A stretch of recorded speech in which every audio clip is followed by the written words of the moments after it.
Good morning. It is a snowy day.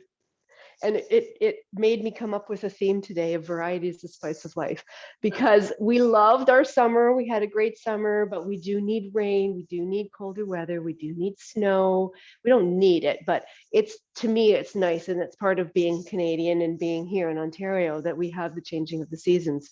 So in honor of that, I don't know what I'm teaching you today. I'm going to just let myself be guided by the grand universe and have lots of variety. I have some ideas, of course. And let's just have some fun and see where it goes. So I'd like you to start by laying down.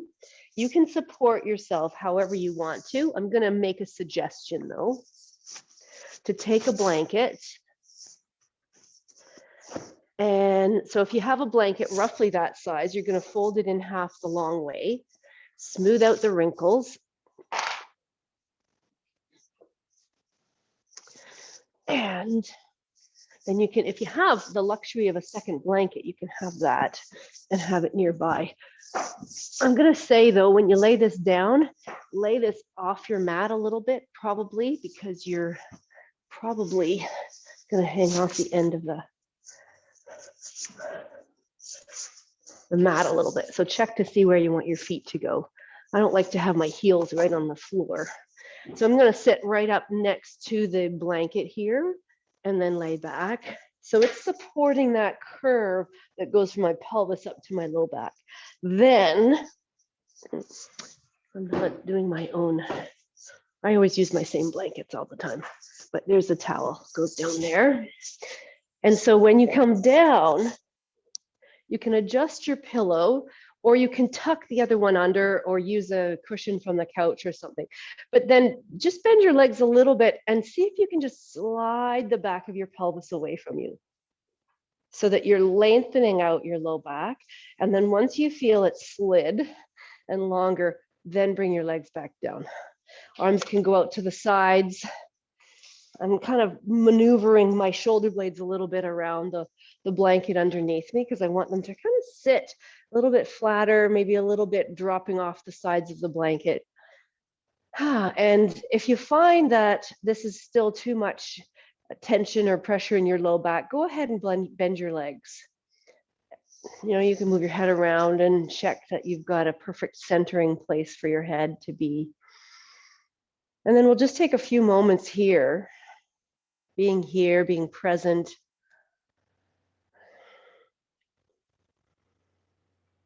You know, just coming to a place that you probably don't very often on your own. I don't know, maybe you do. I know I always appreciate it every time I come to lie still. It's like, oh yeah, that's variety too, in the middle of a busy day to lie still without the intention of going to sleep, just being. So we have this open position through the front of the body. I often give breath cues, but I'm not so stuck on the breath cues. You can change up which breath goes with which part of the movement.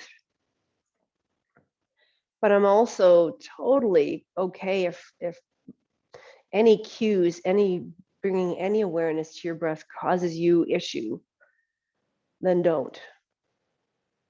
There's nothing wrong with you.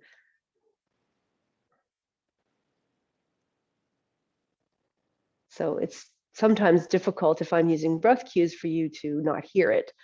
So the best you can, ignore it. But know that you have permission to let it go at any time and do what you need.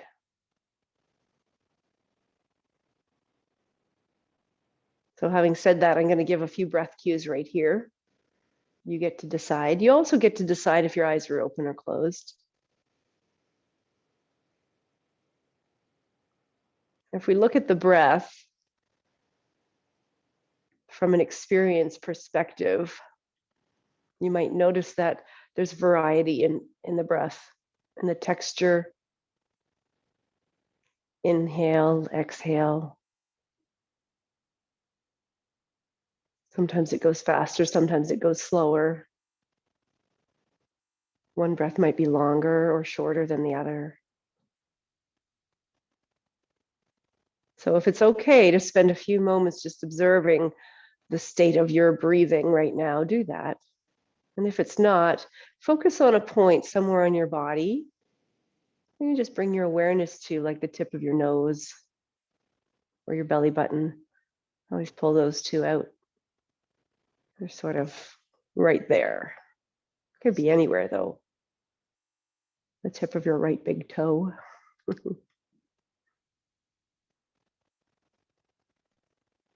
And as you watch your breath, notice if your mind wants to change it.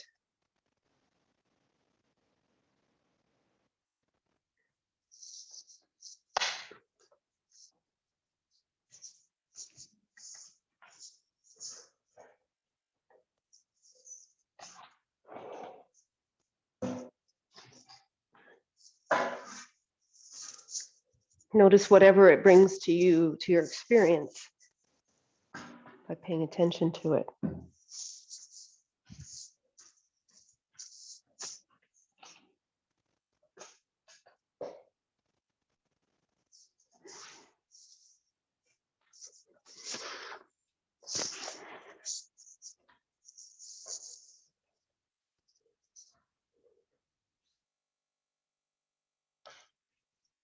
And then let's gradually begin to even out the breath. So whatever length your inhale is, lengthen the exhale the same.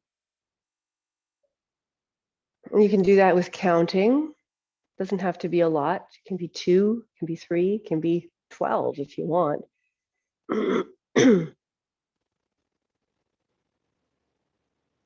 I'm expanding my breath beyond my natural rhythm, my natural length, but you don't have to. It can be a quiet, shallow or short breath. You know, it's your experience, and there's probably so much variety amongst all of us in terms of how we're doing this and where our mind is going.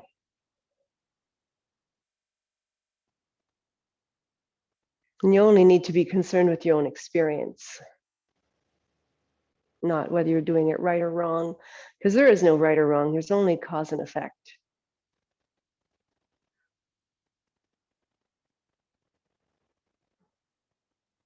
So as you're doing this, as you're expanding the breath, just notice what happens with your physical body, both on inhale and exhale. What parts move, what parts expand on inhale, or lift, or don't lift. And then what happens when you exhale.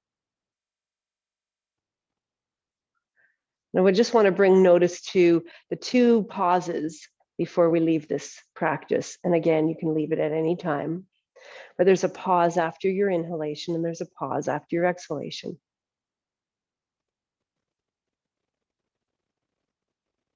Just tune into those spaces. And that's the space, the roundhouse where the breath turns around and goes the opposite direction.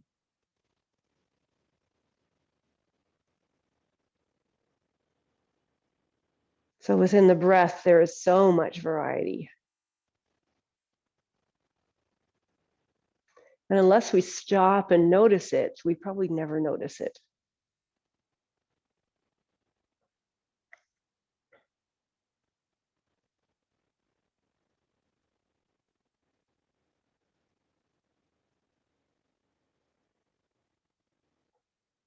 Let your breath come to a natural rhythm again. Maybe there's a sigh involved, maybe a yawn.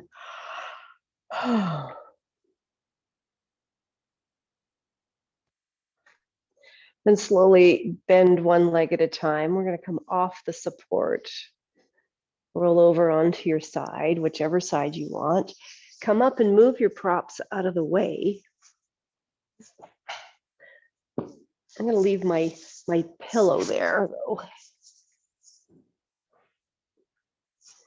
think we did this on Wednesday. I don't think we did it on Monday.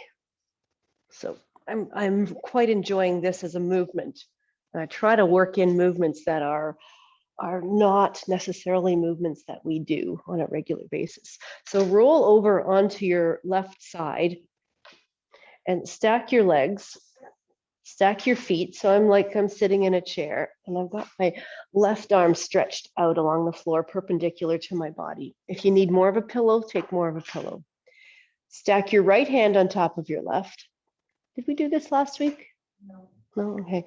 And then start to lift your arm up in a big arc. So your right arm lifts up, start to arc it. Watch your hand. So follow your hand with your eyes and let your head turn and take your arm back to wherever you feel you want to go.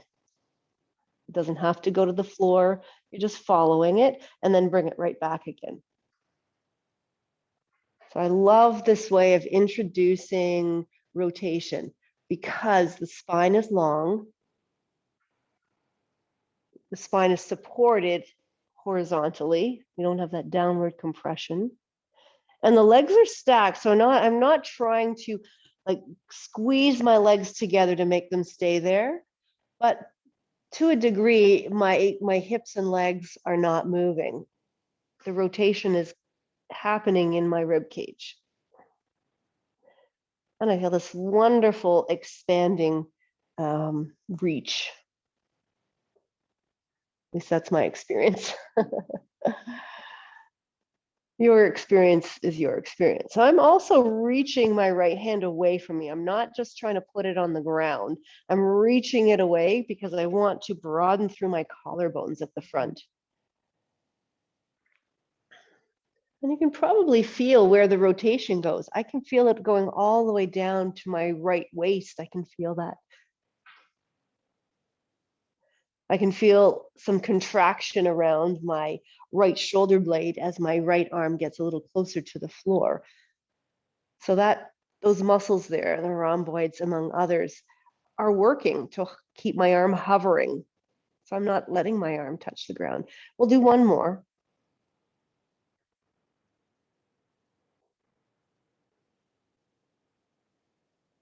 And I'm rolling through my left shoulder blade and then hold it in the open position for a couple of breaths. Noticing what you're noticing your breath here, how it feels different when you're in a rotation. And if it's challenging to breathe, it's probably okay because of what you're doing with the shape of your lungs, but how challenging, cause and effect.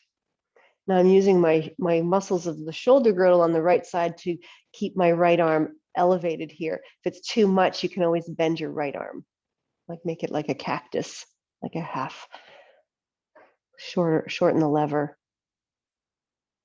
So then slowly start to come back. And see, you are moving around your left shoulder.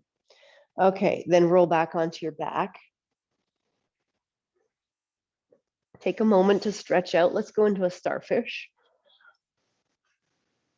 So the last 3 weeks, it doesn't matter if you weren't here for the last 3 weeks, because this is kind of like the culmination of those and the variety idea. So we went through the 3 different planes of the body movement. So right now, this is the frontal plane because we're opening up out to the sides. Now, if you gather your arms and legs up and reach your arms, and you can have bent legs or you can have straight legs up towards the ceiling. This is the sagittal plane. And then the twisting one that we just did, that's the transverse plane. So we're going to have all of those movements. So bring your arms and legs back down, roll over onto your right side. Stack your arms. Your right arm is stretched out. What a nice sight to see 6 people in the studio. I'm so excited. So check that when you've aligned your body here, you are not curled into like a little fetus ball. You are long through your spine. You can reach around and check at your lumbar, your low back just above your pelvis, to see that your spine is actually moving inward, not rounded outward. Because then we're going to be rotating around the perfect spot in the spine. And then you lift up, follow your hand with your eyes. So you're turning your head and you're turning your eyes.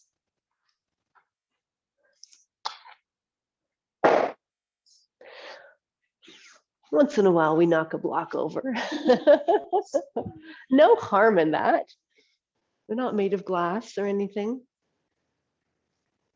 So notice as you're moving, what is moving well, what is not moving so well. You know, the idea is to turn your rib cage, turn your body. And it might not be a movement that is easy. Again, coming back to this idea of variety in life. It truly is the spice of life, particularly for your body. When we don't move in all of the ranges of motion, all the directions, all the planes of movement, we start to limit ourselves. And that's when the fascia gets stuck and think like Velcro. Mm-hmm. It will not slide, and fascia needs to slide. Not only is it like Velcro, but it's like Velcro that's not lined up properly. So we need to get it so that it lines up first, and then we got to get it sliding. And the more you can do like this during the course of your day, just dance around your room. Honestly, dancing in all directions is probably one of the better things you can do. So feel what's happening around your shoulder blades. Oh, poor Brad's got the wall there. Yeah. Let's do one more. If that feels like it's not the same amount or you need more, you can do more. But then go to the open position and see if you can hover your arm instead of letting it rest on the ground. See what happens. See what has to happen around your shoulder blade to hold your arm in space. And if it feels like it's too much, instead maybe bend your elbow. See how the shorter lever works. So the muscles behind the shoulder blade, around the shoulder blade, are holding it in place, holding your arm. It's a really great place to connect with. I've said that before, your arms belong to the back of your body, right? Don't forget your head's turned towards your hand as much as you can. Okay, then come back, slowly come back. Then from your side, you can come up. However you want to come up to sit. I was looking up, because I know I have some students who have trouble getting up off the ground. I was looking up how to get up off the ground, and there's like a practice of it. And I'll show you if I can remember. One leg is tucked under, so you can choose which leg. So that means the leg that you're standing on is the one that you're pushing off of. So here's how it goes. I'm going to do a little bit of a momentum. So swing away from the bent leg like this, and then come down here and here. And then you walk your hands back. You want to try it? It seems like it's so simple, but you know, as we start to age, I think we'll need to remember how to do this. So you swing away from the bent leg, and then hands down. So you have a little momentum, like a little bear crawl, and up you come. So pass that on to anybody you know who has trouble with it, because if people are taking away their ability to get down onto the ground, then they're moving away from a lot of movement that they could possibly do. Okay, so we'll come and stand. Just reach your arms up like you're climbing a ladder. Just reach one side and then the other. It's all about the fascia these days. So now I'm going to add on. So we're not just reaching. Look up to your hand as you do this. So we're turning the eyes, turning the head, and then the other arm is going to go down. So as this arm is going up, you're not going to be able to see this hand going down, and it's going to reach to the ground to shorten this side, to lengthen this side. So watch your hand. And then one more thing, start to lift your heel off the ground like you're trying to lift and reach up to the top shelf of something. Keep breathing. Really easy to move into a pattern of breath holding. So we're doing a lot of things here. We're lengthening one side, but we're also contracting the other side so that then we can come through a rest phase and lengthen it. Okay, one more time on each side. And then bring your arms down. We'll do a little pendulum swing.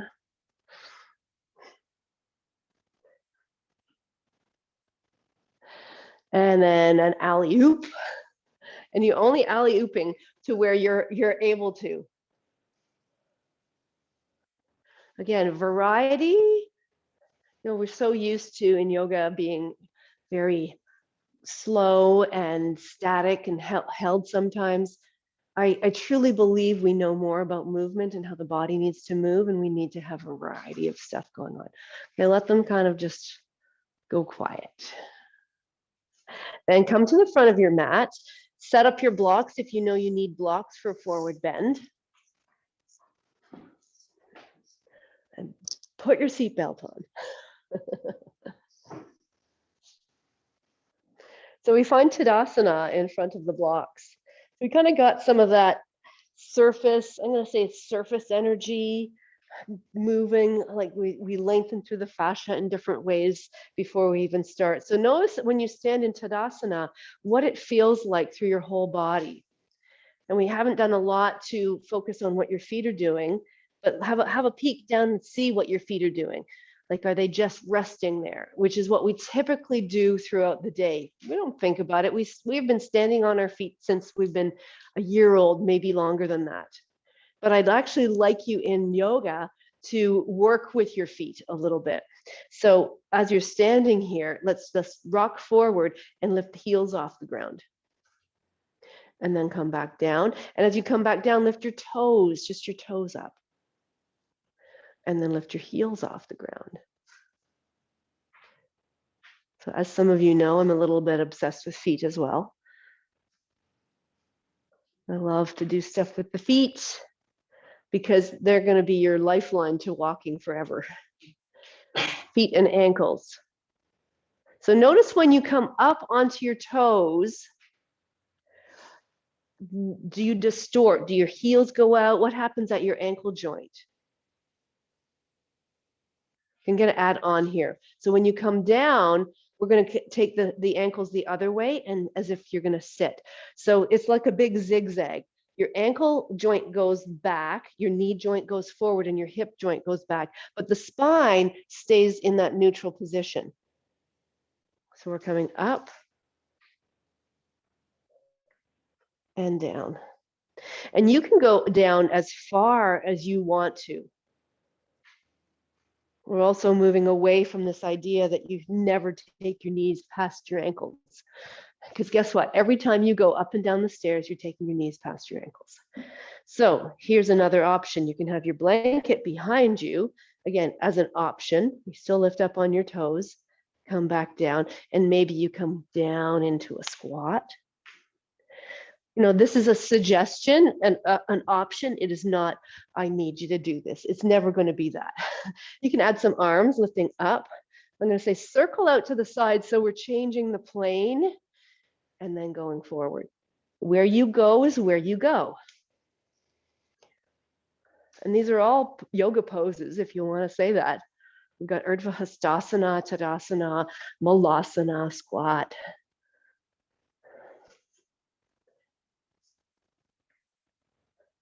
There will be some yoga poses that look like yoga poses today.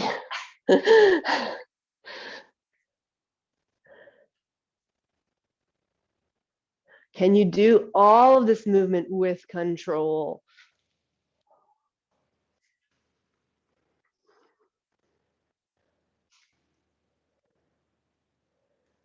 We'll do one more after this. If you don't need the blanket under your heels, you don't need to. I just need it because of the mobility, the angle of my ankles. Okay, this is the last one. Come on up. All the way up and stay on your toes.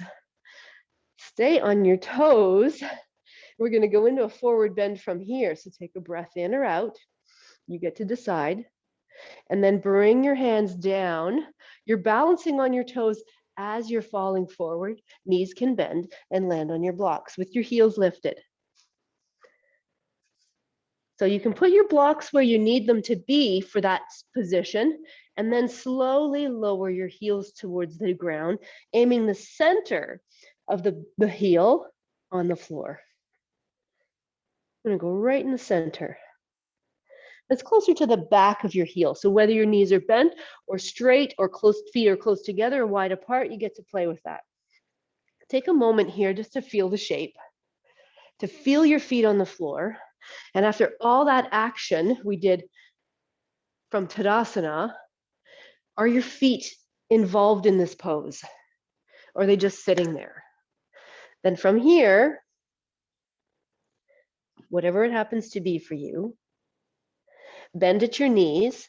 We'll come back through Ootskatasana or chair pose or fierce posture. Come up to stand. We're going to come up on the toes again, heels lifted. Go slow. Stretching the fascia of the feet. Awesome. Land the center of your heel.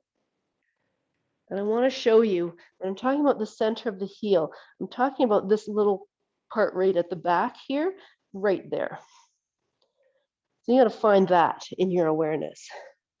Let's go one more time. Forward bend, so up on your toes. Bend at your knees and your hips, and do this controlled fall forward.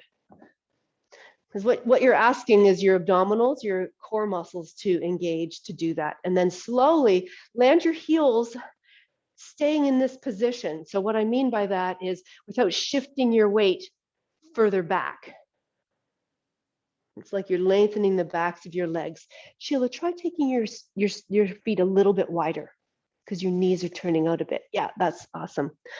Okay, back into Ootskatasana. So you sit as if you're sitting in a chair. Sweep your arms out to the sides.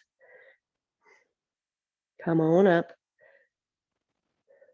So I kind of go here. You can go anywhere in this vicinity when your arms are overhead. Bring your arms back down. And let's just lift toes up off the ground now. So lift your toes and feel how your weight shifted into your feet. Now we're going to work a little bit with what the arches need to do. Now that we've woken them up. Toes lift and I shift back into my heels. So I'm finding the center of my heels. I also am finding that the base of my big toe, so the mound of my foot, right here, the ball of my foot, is pressing into the ground. I want to maintain that when I lay my toes back down so that I can keep the feeling of my arches, my medial arches. So see if you can lay your big toe down all the way like you're playing the piano with your toes, all the way out to the baby toes. Yeah, it helps to move your fingers around. It does. Somehow it does. Okay, let's do it again. Let's lift the toes up. Now I want you to feel not only your big toe base, but also the baby toe base, because we've got another arch that goes across the foot that way. So big toe base, baby toe base, 2 points, plus your heel, the center of your heel. Now lay your toes down without losing those 2 points in your awareness. So you can do big toes to baby toes. I want you to notice how much work you're doing, how much you feel in your feet and your ankles, and that's the point. So now keep them that active. So you've got 3 arches that you're working with, the ones in the middle, the ones on the outside, and the ones that go across. Now keep that as you come forward into your forward bend, bending your knees, ankles, knees, and hips. Come to your blocks. Feet are still active though. Notice if your toes start to crunch, you had all this beautiful space and your toes were free. The toes do not participate so much. They help you for balance, but we want to use the muscles of the feet to support those arches. Okay, so let's do a little bit of a inhale, lengthen your spine. So spine is long and horizontal. And then exhale, flex your spine. We want a flexing of the spine from the tailbone towards the head. So if you find your upper back starts flexing before your low back, then come up a little bit higher, bend your knees a little bit more. And move between these two. Extension of the spine, I just want to look at you for a moment. Extension of your spine, and then flexion of your spine. So flexion means rounding. Yeah, that's it. It's kind of like what you do in cat-cow, right? But you're doing it standing. So if you need to have knees bent to do that, then have knees bent.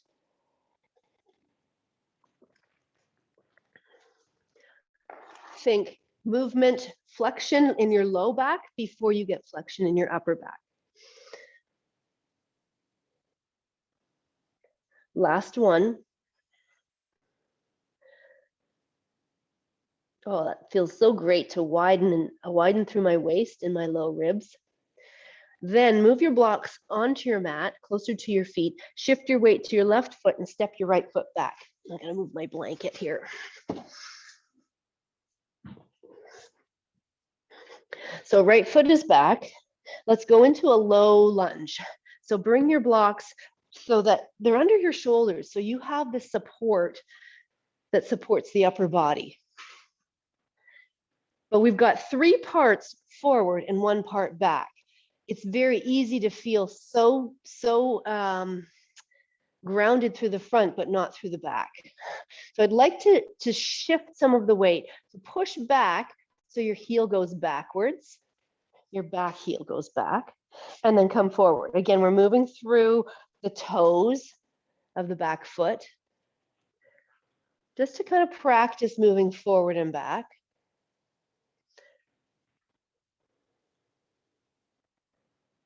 And how can you get your weight to be a little bit more balanced between the 3 parts that are at the front of your mat and the 1 part that's at the back?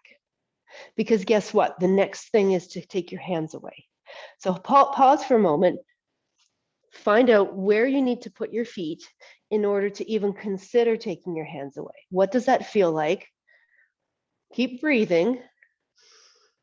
Start to adjust already. Just the thought of it is going to help you figure out, your body figure out what it needs to do. Maybe you go to fingertips. But it's not, we're not just replacing hands with fingertips and leaning to, to be the only support. I'm moving to fingertips because I want to start shifting my weight into my feet so that my hands become light. Then, if it's possible, if it's not possible, come all the way up, bring your hands to your front thigh. It gives you a little bit of support through that left hip, so the muscles don't have to work quite so much. And then come up. And as you come up, let's straighten both legs. Adjust where your feet are if you need to. So we come into a bit of a hybrid pose here, from a lunge to like a Parso Tanasana. Again, working with the fascia of the back foot and balance. What's happening here? Bend forward, hinging at your hip joints. Bring your hands to your blocks. If they're too far away, bend your front knee. Kind of play with this a little bit. Come back up again. So we bend the front knee. Shift your weight so your feet are taking the support. Feet and legs. And then up. Straighten both legs. This is a long lever, so you might need to bring your hands to your waist if that's just too long to come forward. Now, this is an all levels class, so I want to give some challenge to some and some ways to modify so that it's not too much of a challenge for others.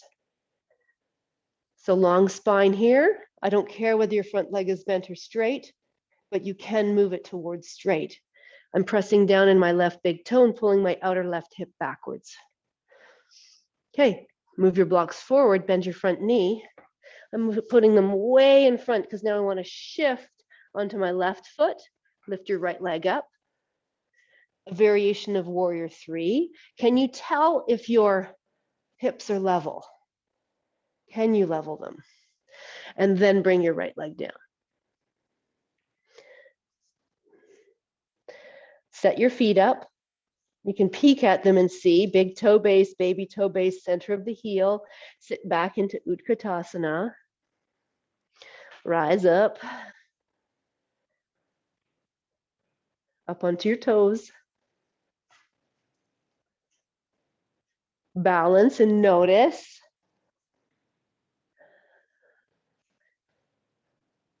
And then slowly come forward.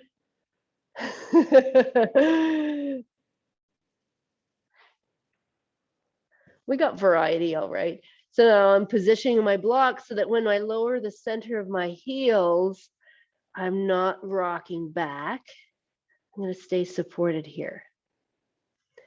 Then bring your blocks back closer to you. Put your weight in your right foot and step your left foot back. Bring your blocks near your foot so that you have the support. More down so you're supporting through the front of the body. And then let's play with this moving forward and back. So again, don't be so fussed about where your front knee is. Let it go past your ankle. We need that action. If you're going to do stairs the rest of your life, which I hope you do, you're going to need to be able to have the strength. It came, what I read recently was there was a study done in 1973 that said when your knee goes past your ankle in this sagittal plane, there is more pressure on the front of the knee. There was no recommendation that I know of that said, so don't do it. It was just a statement. And we in the fitness industry and yoga took it to say, don't ever let your knee pass your ankle. Okay, then find the place in the middle where you have support between the front foot and the back. Start to mentally prepare for shifting your weight off of your hands. What needs to happen in your legs, in your body? And can your fingertips be like training wheels? You know how training wheels on a bike, they don't hold the bike up. They kind of help keep it balanced. So if you're going to be rocking from side to side, they're your training wheels. You can shift your hands to your thigh or see if you're balanced to come up. And you can go from here to where you feel, okay, now I've shifted more weight to my back foot. I feel more balanced. I can take my arms out. It's totally up to you. Start to straighten your front leg. So now we have plantar flexion in the front foot. So that means like a pointed foot. Press down through your big toe base, baby toe base, center of your heel, and whatever you need to do with your back foot so that you're okay with the fascia. Okay, hinge at your hips. You can bend your front knee coming into Parso Tanasana. Now to remain steady and centered with my straight leg, for those of you who are doing a straight leg, push into your right big toe base down and forward, and right outer hip comes back. Spine is long. It's a lot. We're doing a lot today. Are we having fun though? Okay, good. I know I am. Okay, bend your front knee, come back into your lunge. Again, transfer your weight so that you can be on your feet. Hands to your thigh if you need to. Otherwise, come on up. Straighten your leg again. Yeah. Bring your hands back down, hands to the blocks. Shift your blocks forward so you are reaching a little bit because you got to push off on your back foot. Keep your right sit bone tucked in if you can. Push off. Stand on your right foot, big toe base, baby toe base. Straighten your right leg as you lift your left leg up. And you don't even have to straighten your right leg. Can you tell if your pelvis is level? And then bring your right leg or your left leg down. Sit back in your Ootskatasana, fierce posture. Come on up. Come up higher. Lift your heels off the ground.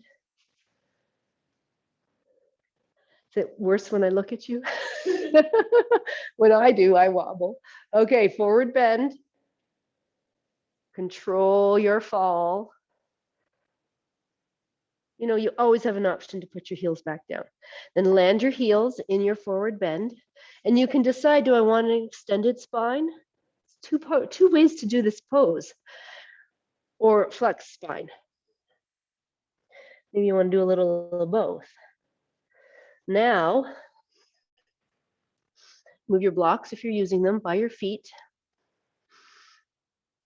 What leg did we just step back with? The right? Okay, step. We just had the left one back, step right one back. This time in this shape, that's why I need to be on this side. This time in this shape, rotate your whole right leg from your foot all the way up. It's like a spiraling in your leg. So here's that transverse plane, and then bring it back again. So I want to play with this a little bit because I want this front leg to be set in stone. It's not moving. So it's just the back leg that's doing its rotation. And I'll show you from the back what sometimes happens. As I'm rotating my back leg like this, you see what happens here? I'm exaggerating a little bit. But what I'm looking for is this. So I want to stabilize this as I'm rotating that back leg. Once you've rotated it and you can put your whole foot down, then same idea, start to shift your weight so you've got some weight into the back foot. You've balanced between the front and the back, and you can come to your fingertips or hand to your thigh. Now, if your left hip is really swinging out to the side, turn your back leg in a little bit more. You only have the range of motion you have. So you got to work with what you have. So you either bring your hands to your thigh or coming up this way. Straighten your front leg. And then we'll play a little bit with the shape, what shape you have. We don't want to feel like knees are being twisted at all. So first check in with that. I do want to, remember we were lying on our sides like this? Pretend I'm on my side. And then we went like this and I said, follow your hand. That's the action we're doing right now. This part from here down is not moving, but the top part is. So take your arms now, reach them forward. Keep your left arm where it is. Take your right arm, follow your right hand with your eyes, rotating your rib cage just like you did on the floor. Let's do that 2 more times. Come back in. So we're keeping the leg steady. We're allowing whatever movement has to happen so that we don't feel pain. And I also said when you're doing this, and we'll keep it open for the 3rd time, reach your right arm back. So it's not just opening, but it's reaching. Okay, now keep reaching, turn both palms down, and now turn your gaze to the front hand. Take your time. Head stays right in the center. Bend your front knee if it's not. And then come back up. So 2 more times like that. Think instead of bending and moving everything forward, think of lowering your sit bones towards the floor. And 3rd time. Yes. Nice. Okay, 4th time. Do 1 more and hold. Hold, looking over your front hand. Nice. Then bring your left forearm, I say elbow to knee, because I like to be as far out as possible to keep as much length as I can on this side of the body. Now, if you have a shorter thigh than a body, you're going to be challenged with this. You might want to instead bring a block here or stack your blocks to be higher, because your elbow really should be here because of the length of your body. You see what I mean? Yeah, anthropometry. Now, take this arm, reach it out to the side. So it's like parallel to the floor. Turn again, watch your hand until it points up towards the ceiling. Then turn your palm in the same direction as the top of your head. Now start to take it over And you can go, remember when I said you can go here, you can go here, anywhere in this vicinity? It's the same thing. You do not have to have your arm near your ear. Where will you feel you're able to go without pain? Okay. Push down through your feet. Slowly rise up. Bring your arms down. Turn on your back foot. Gotta go through it. Unwind yourself. Blocks go forward. We push off. It might be a little bit further to go, so bring your blocks closer to step in a little bit, and then up into your warrior three. Level pelvis. Bring your right leg down. Sit back. Big toe base, baby toe base, center of your heel. Feet are active. Chair pose, our fierce posture. Then up to stand. Heels lift. Yeah, up we go. Fold, fall, control your fall into your forward bend.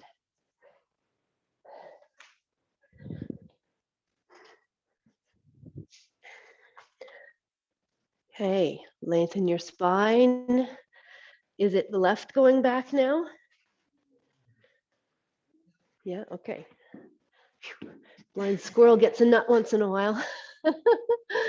So same thing, turn your back leg, practice turning your back leg without your right hip swinging way out to the side. So you're turning it and adjusting. Maybe your foot needs to be closer to you. Maybe it needs to be further away from you. I generally don't give instructions like, you know, your feet should be 3.5 feet apart. Or so once you've landed, we're going to hold that steady with the right hip hugging in. Then you're transferring your weight to both feet.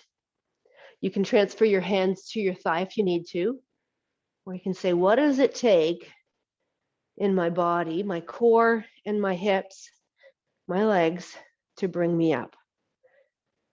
And then you can straighten your front leg and adjust. You know, does that feel okay? Knowing that I'm going to turn my body this way. Then bring your arms forward. Follow your left hand now. So remember way back at the beginning when we did the rotation, where the rotation is happening. And check in to see if your front knee is feeling like it's twisting, because we don't want to do that.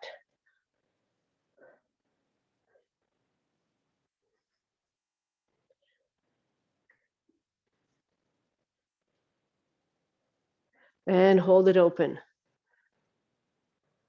Look back at your hand behind you. So we want to get the eyes turning. We don't tend to turn our eyes very much anymore, especially if we're on computers a lot. So let your eyes turn. Let the muscles from your eyes that connect to the back of your skull work. Increase your range of motion there. Okay. Turn your palms down. Take your gaze now. Turn your head. Does it feel like you're turning and your head's right on top of your spine, or was it tilted one way or the other? Turn it, looking over your front hand, and bend your front knee. Think more about your sit bones on an elevator going down than this going forward. You see the difference? It means I'm using both my legs to push apart to get my sit bones to go down. Yeah. So warrior two, 2 directions. Yeah. Yeah, I don't know why. There's a lot of broken telephone in yoga and a lot of stuff that we've learned now that we didn't know before. So now going into side angle pose from warrior two, hand to your blocks or elbow to your thigh, kind of like this idea of sliding out because I'm keeping this side of my body long. Take your left arm and make it parallel to the floor. Lift it up. So it's a rotation, same rotation. Get that? Turn your palm in the same direction as the top of your head, and then start to take it up.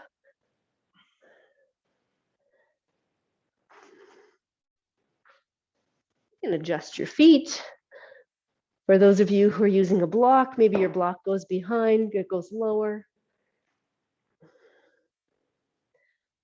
That's a whole other story, but we want to keep the right hip in. Is it possible to tuck your right hip in?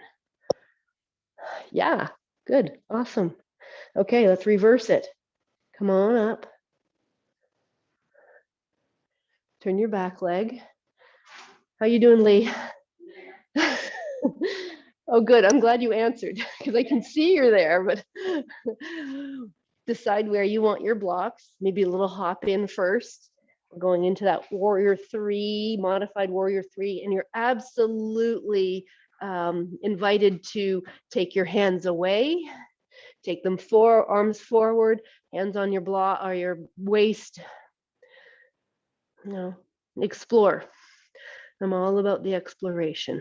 Level pelvis if your hands are on the block, and then step back down. Sit back as if in a chair. Ootskatasana. You'll learn the Sanskrit by the end of the year. Come up, heels come off the ground. And just to add a little bit of challenge here, lift a little higher on the left.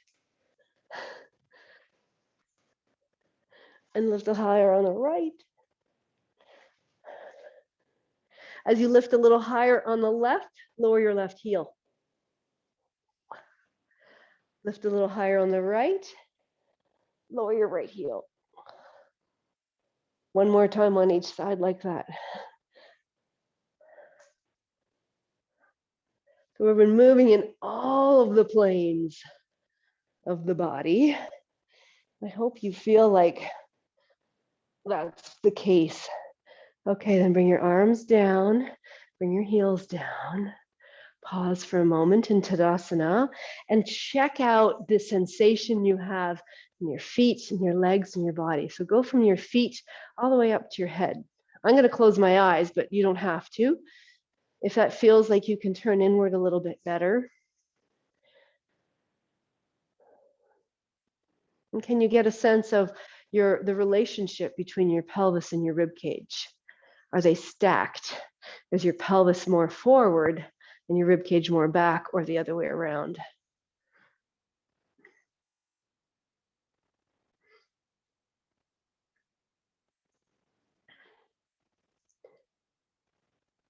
Lift your toes up again. You can open your eyes. Feel your big toe base, baby toe base, center of your heel. Can you feel what the path of least resistance is in your body?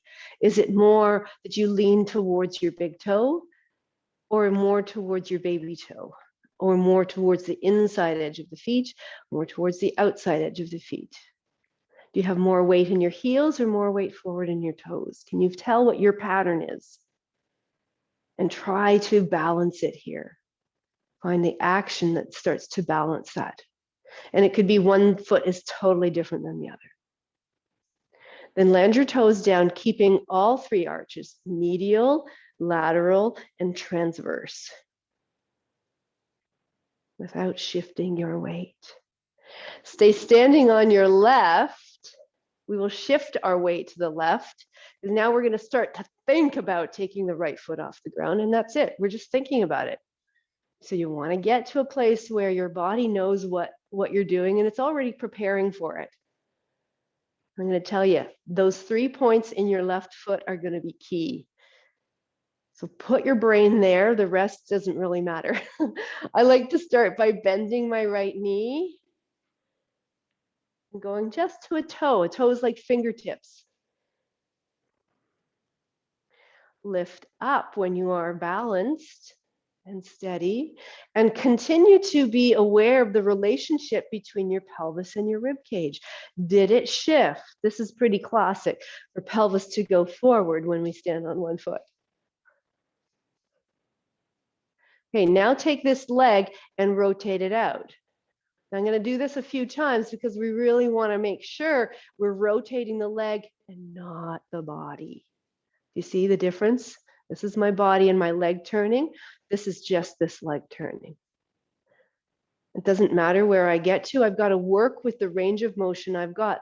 So it could be this. So wherever you get to, wherever your range of motion is, bring your foot to your leg, even if it's against your knee. Then push in and push in. And use that now to bring your hips towards each other and give you this lift. So you see how I'm kind of sinking a little bit? Now watch this. Ooh. And then arms can come up. You can go up, big V. You can go here. You can bring your hands in front of your heart. One of the things that we can get from tree pose is an opening of the hip, but I'm working with it for balance today. So you can focus on different things. Okay, to come out, foot away from the leg, so you have to still feel supported. Come back through the way we went, and down we go. Ooh, can you feel the difference between the leg you were standing on? It's really buzzy. Okay, we've got a second side, and then I'm going to start winding this down. So big toe, baby toe, center of the heel. Start to shift your weight to your right foot. Remember, stay really connected to those 3 points. Got lots of different things that we're doing today. Move towards, if you're trying to throw your leg in the air and balance, it's not going to work. If you focus on those 3 points and a position of your rib cage over your pelvis, that will help. When you're ready, this leg comes up. Now notice too, when you're lifting this leg up, is this happening? Is this shortening? Because it doesn't have to. We are flexing at the hip. That's what that's doing. Flexing at the knee and flexing at the hip. Okay, let's practice. So we're clear on the movement that it's just this leg moving. This is the leg that was at the front. We kept it here. We turned the body away from it. It's the same thing, except the mover in this case is the leg, not the body. Okay, last time. Hold it. Foot to your leg. Push in and push in. Foot pushes to leg, leg pushes into foot. And use that to help you lift up and lengthen through the sides of the body. Put your arms where you want them to be. We're focusing on balance here. So gaze at something that's maybe not moving. See if that helps. Then put your awareness. I'm not giving you instructions around your hip because I really want you to be in that standing foot. Big toe base, baby toe base, and the center of your heel. Notice which point wants to lift off the ground more often. And that's where your awareness goes. It's probably the same when you're walking, when you're standing. Okay, slowly come back down. Take your foot off, bring it back, and step it down. Nice, so steady everywhere, at home and here. Nice steady poses. You feel that? A lot of work in the backs of the calves. So let's come into a forward bend. Knees can bend or knees can be straight. Your call. Move your blocks near you and step your right foot back where you can put your whole heel down. Your front knee can be bent, but this is a calf stretch for the back leg. Also potentially a hamstring releaser for the front leg. No, not tear. Stop, Brad, stop. Big toe base on the left foot goes down and forward. And connect that to your left outer hip that lifts back and up. I'll show you with my strap because I love a good demonstration. There's my big toe base. So it's like a spiraling line from my big toe base through my leg into my outer hip. So think of that as a spiral. And as I push down here, I want to pull this back and up. That can be done with a bent leg or a straight leg. Okay, let's change sides. Come through your forward bend, change sides.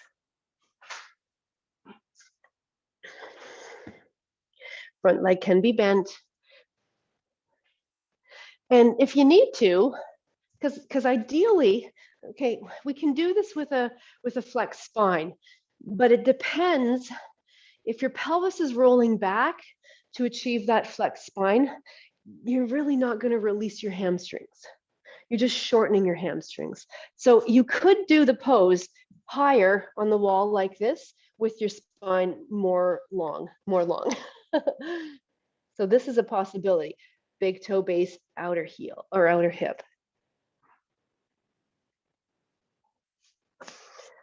So you want to pay attention to see, did my pelvis do that? So in this pose, did your pelvis roll back? Because that's just like, they're going to say, no, I don't want to stretch.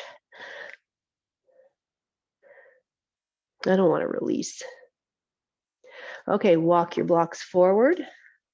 Step forward, last forward bend. Your version.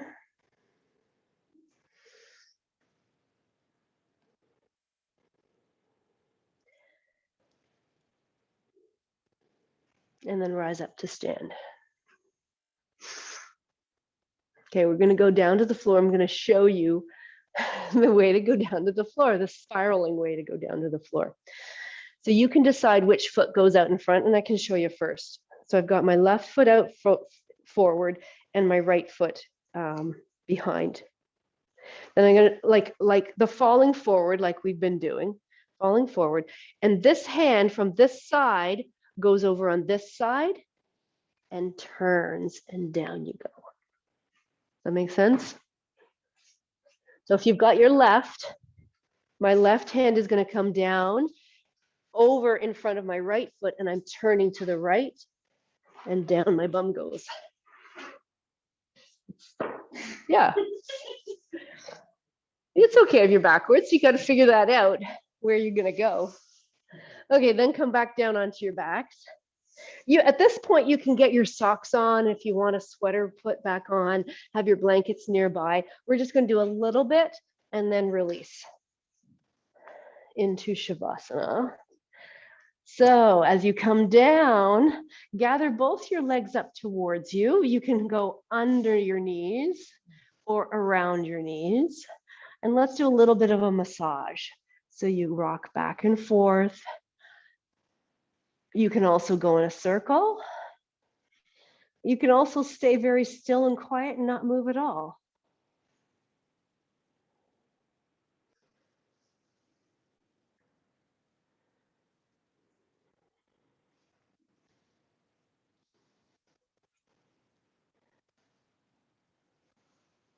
Keep your left leg in, stretch your right leg out. Find where the ground is. Right leg is as a lever now. So find where the ground is and then just hover it above the ground. So we're doing a lengthening of the psoas with one of the main hip flexor muscles while you're strengthening it. So it's got to hold this in place, but you're also, the weight of your leg is strengthening it. You can, if it's possible, hold on to your your left leg with your left hand only and take your right arm overhead. And again, hover it or bring it to the floor. Hovering with a long lever is going to be a bit more of a challenge for your joint. So you can decide, is it the right amount of challenge for me today?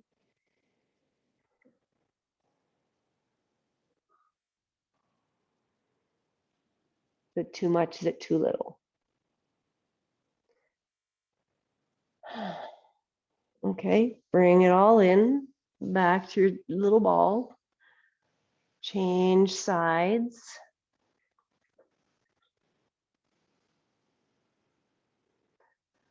Find where the ground is. And imagine that you are standing on that left leg. So notice if your tendency here is for your left leg to rotate out to the side. So it's rotating, not sliding out to the side. And if it is, turn it so that your kneecap faces the ceiling, and then bring it so it's hovering above the ground. Again, if it's too much, lay it back down.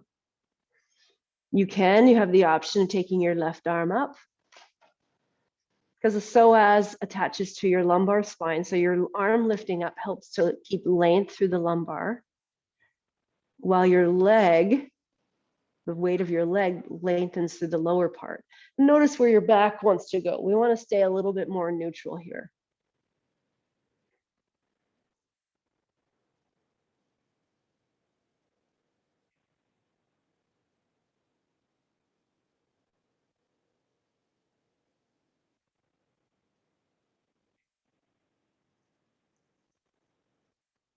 Stay as long as you're feeling that it's got benefit to you. And when you're ready, come back in. Curl all the way up. You can even lift your head and shoulders. So we're contracting through the front of the body. You can lift your hips away from the floor a little bit. So we're contracting, and then we release into an open position for Shavasana. So pull in your blankets and your warm things, whatever it is that you need to settle nicely with ease.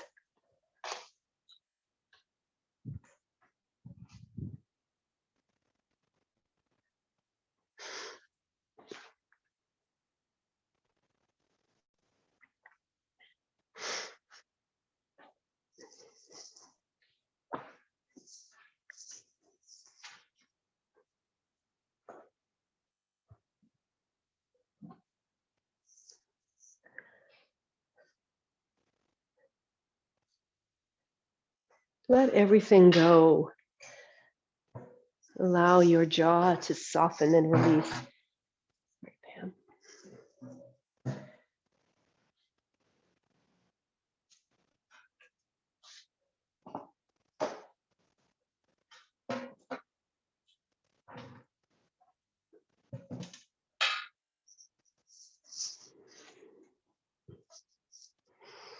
Let your eyes be heavy so that they just drop away from your eyelids.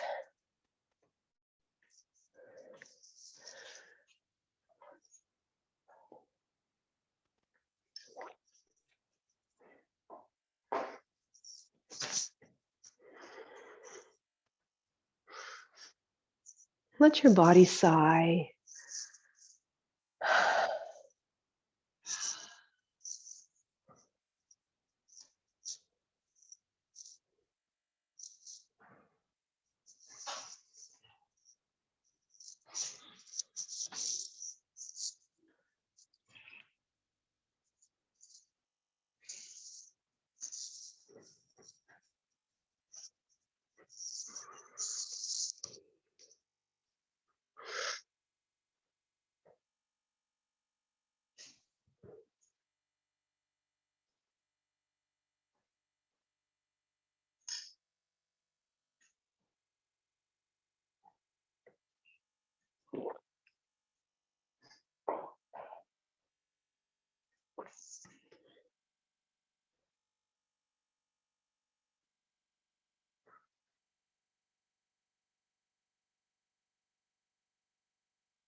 Hear the sound of my voice. And if you are choosing to stay where you are, whether at home or in here, that's totally fine. Stay a little longer. And if you're ready to move on, figure out what wants to move in your body and let it move. Allow your breath to shift if it needs to shift. And you can make your way to sit. Or stay where you are. I'm okay with that too.